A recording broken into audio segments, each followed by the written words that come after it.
Damas e cavalheiros, hoje nós vamos entrar no Conversa de Fogo de Conselho número 5, já entrando no segundo capítulo do Escotismo para Rapazes. Vamos conversar sobre exploração, sobre montanhismo, patrulhamento, atividades noturnas, encontrando o caminho, orientação e previsão do tempo. Na África do Sul, a tribo mais importante que havia lá, mais treinada, onde havia os guerreiros mais completos, pertencia à tribo dos Zulus. Eles tinham algo que faziam com os jovens, que era despir toda a sua roupa, pintá-lo de branco e depois largar ele na floresta apenas com um escudo e uma pequena lança. Ele teria que ficar pelo menos um mês no meio da selva, se virando apenas com essas duas coisas. A pintura branca saia do corpo somente depois de um mês. Enquanto isso, ele teria que se esconder, porque alguns outros homens da tribo iam ser colocados a seu encalço. Se encontrá-lo, poderiam matá-lo. Ele teria que, então, saber fazer a sua comida, achar a comida na própria mata, em raízes, conseguir água potável para beber. Ele teria que não deixar marcas no chão. Ele teria que caçar os animais. Teria que ficar bem pertinho deles, porque de longe não conseguiria acertar esses animais para poder comer. Ele tinha que fazer fogo de modo que a fumaça não saísse e pegasse ou denunciasse, né, no meio do mato. Então, portanto, ele tinha que ser realmente muito esperto. E para isso ele era treinado desde criança a como agir dentro da floresta. E depois, então, os 30 dias, então, ele vem e ele é homenageado e colocado entre os guerreiros da tribo. Bom, tem uma tribo também de índios aqui na América que eles tinham um ritual de cravar uma lança na própria perna e teria que ficar sorrindo sem manifestar na sua aparência que estava sentindo dor. Bom, e assim, muitos rituais ainda são feitos para despertar a virilidade do rapaz que ia se tornar um guerreiro, né? No escotismo, a gente não pratica essas coisas assim muito severas, mas a gente treina os rapazes para que eles possam também ser fortes o suficiente para ser um escoteiro de verdade. O treinamento é tão importante dentro da selva e tão importante também as suas iniciativas para ser um bom escoteiro. Então aqui eu tenho uma citação bem interessante. Posso endossar plenamente o que disse esse velho explorador. E mais ainda, verifiquei que os homens que vêm das fronteiras mais longínquas, de uma vida que nós denominamos rude e selvagem, estão entre os mais generosos e cavalheirescos de sua raça, especialmente para com as pessoas mais fracas e as mulheres. Eles se transformam em gentis homens pelo contato constante com a natureza. Certa vez, o presidente dos Estados Unidos, lá por volta de 1909, ele esteve na Inglaterra e saiu em revista a alguns escoteiros. Então ele disse o seguinte: creio nos jogos ao ar livre, e pouco me importa que sejam jogos brutos ou violentos, é que ocasionalmente alguém se machuque. Não simpatizo com o sentimentalismo exagerado que pretende manter os jovens embrulhados em algodão. Na luta pela vida, o homem formado ao ar livre sempre demonstrou ser o melhor. Quando vocês brincarem, joguem duro, e quando trabalharem, trabalhem duro, mas não deixem que os jogos e os desportos prejudiquem os seus estudos. Ele fez um bom conselho, porque hoje as pessoas não sabem, né, dosar um pouco o que tem que fazer a cada momento.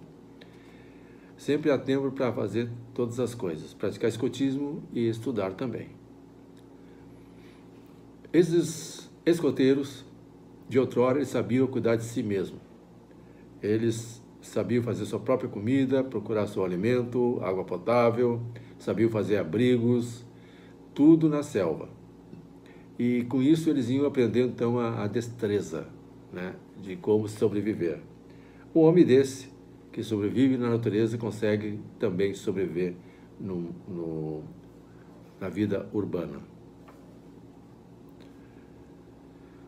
O escoteiro sabe 1000 modos de conseguir conforto e quando regressa à civilização, pelo contraste, é muito maior a sua satisfação em gozá-las.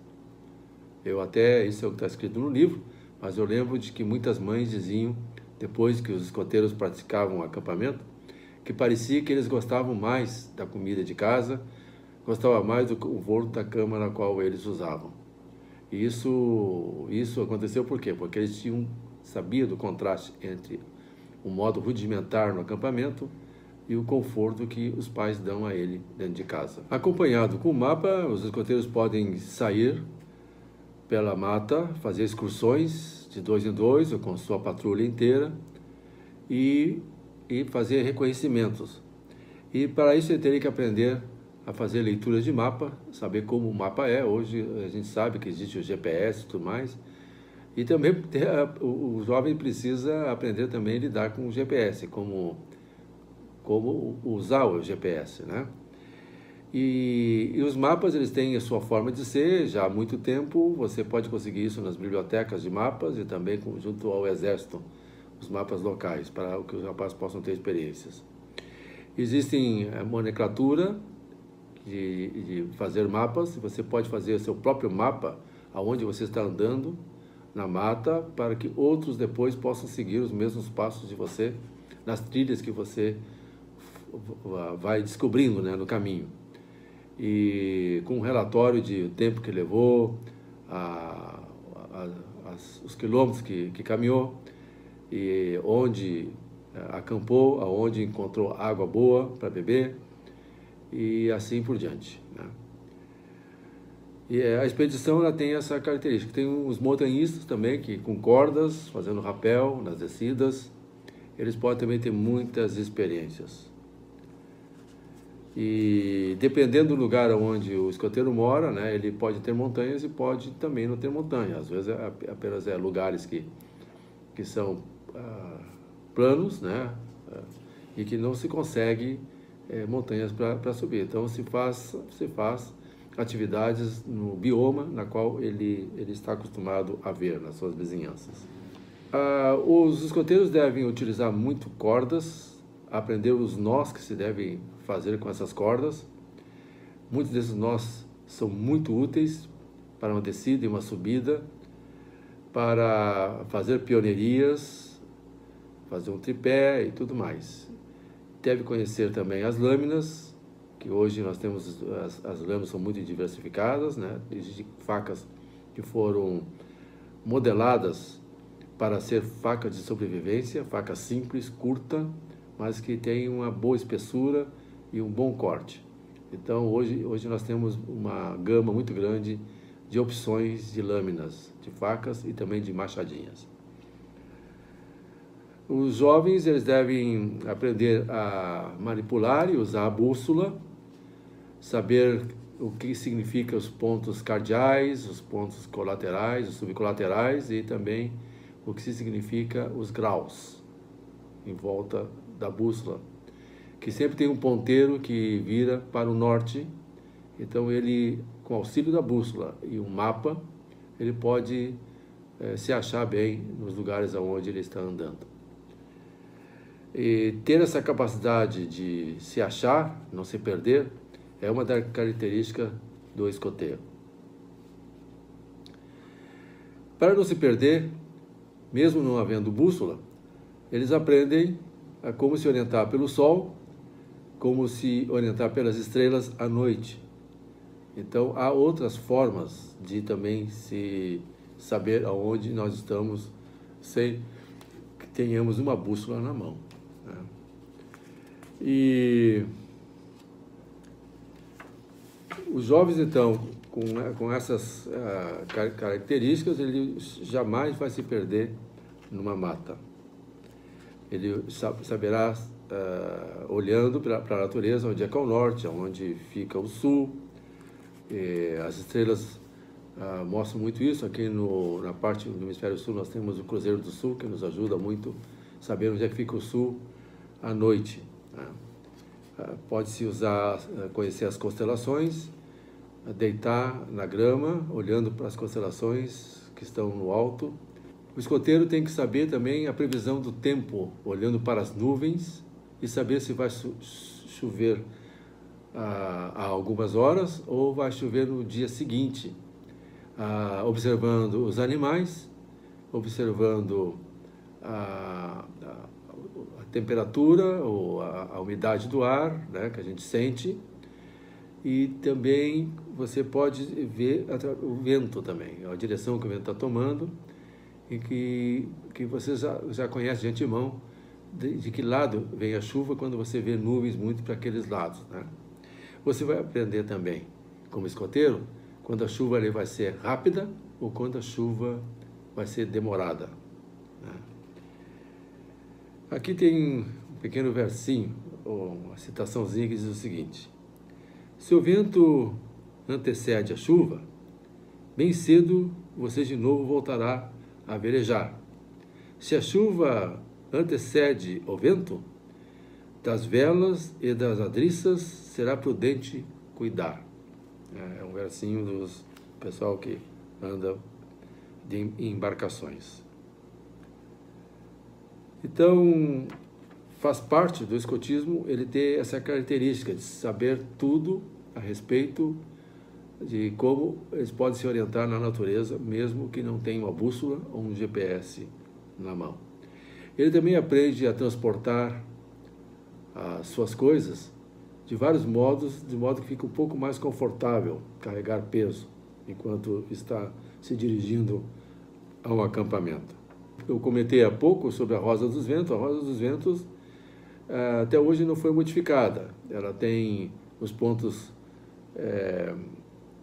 cardeais, que são norte, sul, leste e oeste, os subcolaterais que ficam entre eles os colaterais que ficam entre eles e os subcolaterais que ficam entre todos. Mas assim mesmo ainda você pode ter 360 risquinhos na volta do círculo, de 0 a 360 graus. Então você pode medir também graus, né? Aqui, escoteiro foi na direção de 60 graus, por exemplo. Você pode ignorar os pontos assim, colaterais, cardeais e subcolaterais, e usar apenas os graus, se desejar. Mas agora, quando a pessoa vai dizer para alguém para que lado foi o escoteiro, a gente diz o quadrante, né? Ele foi para o lado oeste, foi para o lado sul, então de modo mais, né? Depois que ele pode ver o detalhe dos graus para chegar certinho no local. E com isso, o escoteiro ele pode aprender a fazer o croquis no fim, mostrando por todos os lugares que passou, colocando ali os sinais, as árvores, as casas que passou, os riachos, se teve estrada de ferro, estrada normal, picadas. Você pode colocar curva de níveis, de modo que você não pode saber com certeza, mas você pode ter uma base de qual é a altura que tem os níveis, que pode formar um pequeno morro, né, ou uma montanha, né, que está ao lado. E com isso, então, você pode deixar o mapa mais abrangente, né? Ou seja, um mapa mais exato. Essa é a parte do Conversa de Fogo e Conselho número 5. Sempre pronto e sempre alerta.